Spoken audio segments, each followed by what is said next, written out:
इस देश के प्राइवेट यूनिवर्सिटीज को खड़ा किया गया, जानबूझकर खड़ा किया गया और इसलिए खड़ा किया गया कि उन यूनिवर्सिटीज में आरक्षण लागू नहीं होता है। इसलिए खड़ा किया गया कि बताया जा सके कि इस देश के दलितों, इस देश के पिछड़ों, इस देश के पसमानदा, इस देश के पिछड़े हुए लोगों, तुम्हारा काम पढ़ाई लिखाई करना नहीं है, तुम्हारा काम झूठे बर्तन मांजना है, तुम्हारा काम फोकट में हजामत बनाना है, तुम्हारा काम बर्तन धोना है, तुम्हारा काम लोहा कूटना है, तुम्हारा काम अदालतों में फैसला सुनाना नहीं है। लेकिन हम ऐलान करना चाहते हैं कि आप जो ये कॉन्स्पिरेसी थ्योरी चला रहे हैं इस देश के पिछड़ों के खिलाफ, इस देश के उन लोगों के खिलाफ जो अपने हक के लिए लड़ते हैं, हम आपको ये नहीं करने देंगे। राज करने का अधिकार केवल आपका नहीं है, हमारा था। हमसे आपने हमारा हक छीना, ये हक का मतलब वापस लेने आए हैं। हम ऐलान करना चाहते हैं कि संविधान से पवित्र किताब इस संसार में कोई नहीं है। हम मरते दम तक इस देश में संविधान का राज कायम रखेंगे। हम कहना चाहते हैं कि चाहे जो हो जाए, लेकिन आप हिंदू राष्ट्र बनाने का अगर सपना देख रहे हो तो बेहतर होगा आज आप ये सपना देखना छोड़ दो, क्योंकि आप ठगे जाओगे। और उन सबसे ज्यादा आप सब लोगों को इस बात के लिए बधाई देना चाहता हूं कि इतने मुश्किल दौर में, एक ऐसे वक्त में जब हमारे हकूक पर हमला हो रहा है, एक ऐसे वक्त में जब हमें नहीं पता कि संविधान का राज कब तक रहेगा और कब इसके ऊपर हिंदू राष्ट्र का झंडा लगा दिया जाएगा, जब नहीं पता कि भारत के यूनिवर्सिटीज, विश्वविद्यालय कब प्राइवेट हाथों में नीलाम कर दिए जाएंगे, जब नहीं पता कि देश की अदालतें अपने फैसलों का अख्तियार, अपना रुख कब बदल लेंगी, जब नहीं पता कि इस देश का पुलिस बल आने वाले दिनों में कैसे काम करेगा, और इन सब से ज़्यादा जब नहीं पता कि हमारी चुनी हुई सरकारें हमारे अरमानों के बारे में क्या सोचेंगी, ऐसे वक्त में अगर हजारों हजार की तादाद में दूर दूर से,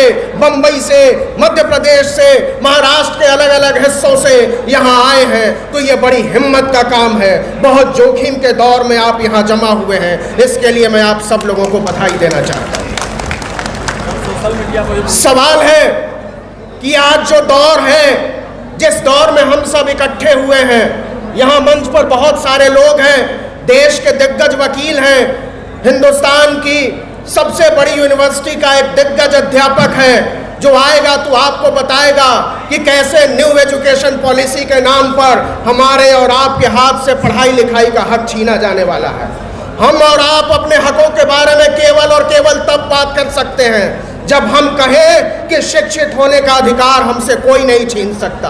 बाबा साहब ने कहा था कि शिक्षित हो, संगठित हो और संघर्ष करो। उनके नारे का पहला हिस्सा था शिक्षित हो, लेकिन सबसे ज्यादा हमला आज की तारीख में हमारी शिक्षा पर बोला जा रहा है। मैं कम शब्दों में आपके सामने बताना चाहता हूं कि कैसे ये अधिकार हमसे छीना जा रहा है। इलाहाबाद यूनिवर्सिटी में छात्र आंदोलन पर हैं, एक साथ 400% सीट बढ़ा दी गई। इस देश की प्राइवेट यूनिवर्सिटीज की फीस लाखों में है। आपको पता है कि अगर एमिटी यूनिवर्सिटी में आप पढ़ते हैं, अगर शारदा यूनिवर्सिटी में आप पढ़ते हैं, अगर गलगोटिया यूनिवर्सिटी में आप पढ़ते हैं, आपके बच्चे पढ़ते हैं, तो बीए की फीस, अगर आप बीए की डिग्री लेंगे तो आपको 20 लाख रुपए कम से कम खर्च करना पड़ेगा। कम से कम 20 लाख रुपए खर्च करना पड़ेगा। और अगर आप 3 भाई बहन हैं तो समझ लीजिए कि 1 करोड़ रुपए बीए करने में उनका खर्च हो जाएगा। लेकिन इस देश के प्राइवेट यूनिवर्सिटीज को खड़ा किया गया, जानबूझकर खड़ा किया गया, और इसलिए खड़ा किया गया कि उन यूनिवर्सिटीज में आरक्षण लागू नहीं होता है। इसलिए खड़ा किया गया कि बताया जा सके कि इस देश के दलितों, इस देश के पिछड़ों, इस देश के पसमानदा, इस देश के पिछड़े हुए लोगों, तुम्हारा काम पढ़ाई लिखाई करना नहीं है, तुम्हारा काम झूठे बर्तन मांजना है, तुम्हारा काम फोकट में हजामत बनाना है, तुम्हारा काम बर्तन धोना है, तुम्हारा काम लोहा कूटना है, तुम्हारा काम अदालतों में फैसला सुनाना नहीं है। लेकिन हम ऐलान करना चाहते हैं कि आप जो ये कॉन्स्पिरेसी थ्योरी चला रहे हैं इस देश के पिछड़ों के खिलाफ, इस देश के उन लोगों के खिलाफ जो अपने हक के लिए लड़ते हैं, हम आपको ये नहीं करने देंगे। हम अपने बच्चों को अनपढ़ रखने को तैयार नहीं है, हम वो नहीं चलने देंगे। हम इस देश की अदालतों से अपने इसलिए आज जमा है। इस देश के यूनिवर्सिटीज को बैकडोर से प्राइवेट बनाया जा रहा है। हर एक यूनिवर्सिटी में आदरणीय लक्ष्मण जी बैठे हुए हैं, वो आएंगे तो बताएंगे आपको कि कैसे हर यूनिवर्सिटी पर दबाव बनाया जा रहा है कि आप सेल्फ स्पॉन्सर्ड कोर्सेज चलाइए। मतलब आप अपना पैसा दीजिए और आप अपनी पढ़ाई कीजिए, और अगर आपके पास पैसा नहीं है तो आप नहीं पढ़ सकते। यह रोक किस लिए है? यह रोक इसलिए कि हमारे तबके से कोई वकील न बन सके, हमारे तबके से कोई इंजीनियर न बन सके, हमारे तबके से कोई अफसर और जज न बन सके, हम सेना में न चले जाएं, हम बैठ के राज न करने लगे इसलिए। लेकिन हम कहना चाहते हैं और यहाँ बैठे हुए इन तमाम लोगों की तरफ से कहना चाहते हैं कि राज करने का अधिकार केवल आपका नहीं है, हमारा था। हमसे आपने हमारा हक छीना, ये हक हम अपना वापस लेने आए हैं। और दिल्ली में बैठी हुई हुकूमतें, लखनऊ में बैठी हुई हुकूमतें, वो तमाम हुकूमतें जो हमारे हक व हुकूक को रौंद कर यह साबित करने पर आमादा है कि नहीं, हम आपको इस सत्ता में भागीदारी नहीं लेने देंगे, उनको हम बताना चाहते हैं। और हम आपको ऐलानिया तौर पर यह चेतावनी भी देना चाहते हैं कि बहुत सचेत रहने की ज़रूरत है। बहुत महीन तरीके से हमको और आपको बुनियादी अधिकारों तक से बेदखल करने की तैयारी हो रही है। पिछले दरवाजे से जिस तरीके से कृषि कानून लाया गया, जिस तरीके से इस देश में न्यू एजुकेशन पॉलिसी लाई गई, और भी सारी पॉलिसीज़ का रोड मैप तैयार किया जा रहा है, उस पर भी बोलना ज़रूरी है। हमको एक बड़े एका की ज़रूरत है। ये ठीक है कि हम दलितों, पिछड़ों, आदिवासियों की बात करें, लेकिन इसमें ज़रूरी है कि हम पसमानदा को जोड़ें। यह ज़रूरी है कि हम उन मुसलमानों को जोड़ें जिनको लिंच किया जा रहा है दिन के उजाले में, रात के अंधेरे में। ज़रूरी है कि हम किसानों को जोड़ें, ज़रूरी है कि हम औरतों के अरमानों को जोड़ें, हम अपनी बेटियों को जोड़ें, हम अपनी माओं को जोड़ें। हम एक बड़ी लड़ाई का हिस्सा बनने के लिए यहाँ जमा है।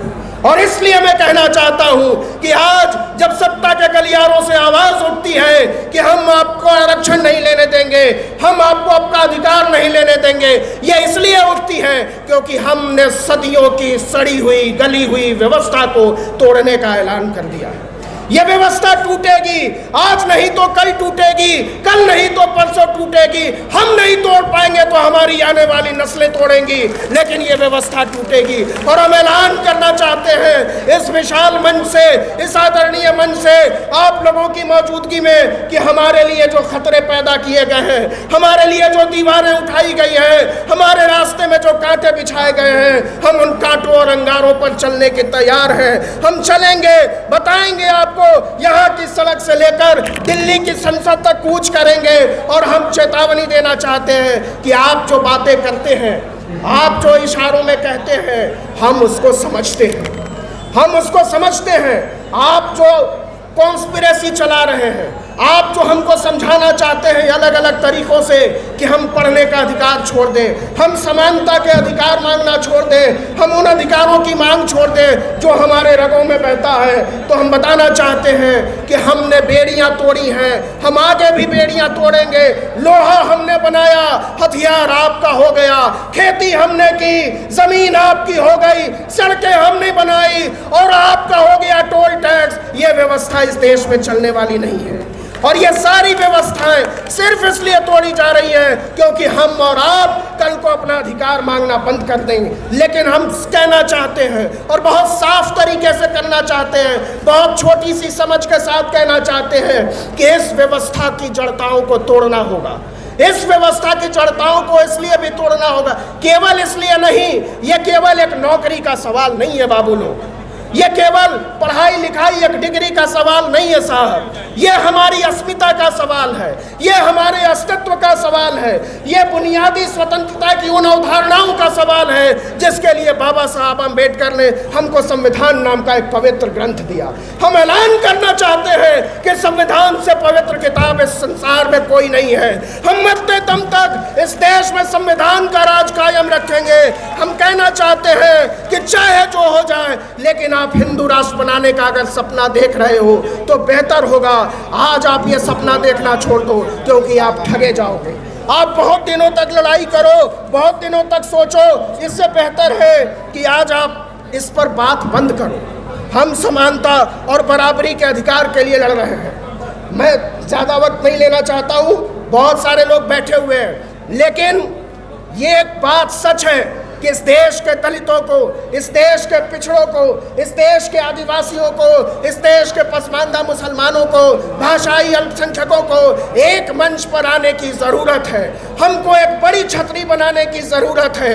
हमको उन लोगों को साथ लाने की ज़रूरत है जो हमारे साथ खाने को तैयार तो है, लेकिन किसी वजह से उनका रास्ता रुक जाता है।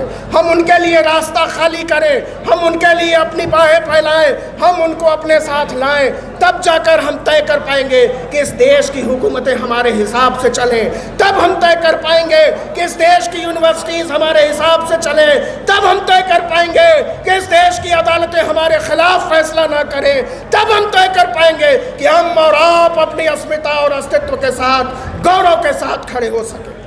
अंत में मैं केवल इतना कहना चाहता हूं कि जब हम जमीन के सबसे निचले पायदान पर खड़े होकर ये बात करना चाहते हैं और ये बात कर रहे हैं, डंके की चोट पर कर रहे हैं, तब इस देश के बादशाहों को डर लगना चाहिए। इस देश के बादशाहों को डर लगना चाहिए। उनको ये सोचना चाहिए और सोचना पड़ेगा कि इस देश का बहुसंख्यक हमारे खिलाफ खड़ा हो गया है। इस देश के 85% लोग बराबरी के पक्ष में हैं। इस देश के 90% लोग समानता, न्याय, बंधुत्व, संविधान के पक्ष में हैं। आप कौन हैं जो हमारे संविधान के ऊपर अपनी कोई आसमानी किताब रखना चाहते हैं? हम नहीं रखने देंगे।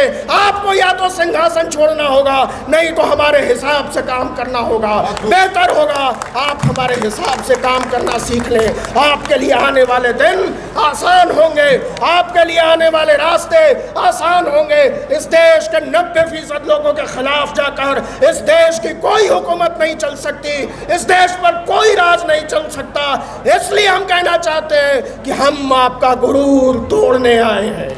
हम आपका गुरूर तोड़ने आए हैं और बताने आए हैं, ऐलानिया तौर पर बताने आए हैं कि इतने सारे लोग जब एक साथ चलेंगे, जब मुट्ठी बांधकर चलेंगे, जब कदम ताल करेंगे, जब नमो बुद्धाय करेंगे, जब जय भीम करेंगे, जब बाबू जगदेव की जय बोलेंगे, जब वो ज्योतिबा फुले का नाम लेंगे, जब पेरियार का नाम लेंगे, तब यकीन मानिए कि इस देश की हुकूमतों की, चाहे वो कोई भी हो, हिम्मत नहीं होगी हमारे खिलाफ जाने की। आखिर में मैं केवल इतना कहना चाहता हूँ कि हम सब साथ आए। आखिर में मैं केवल इतना कहना चाहता हूँ कि हमें साथ आकर चलने की ज़रूरत है, चिल्लाने की ज़रूरत है, बार बार कहने की ज़रूरत है और दुनिया को ये बताने की ज़रूरत है कि अब हम एक हैं। हमारी चट्टानी एकता के सामने सरकारों को डरना चाहिए।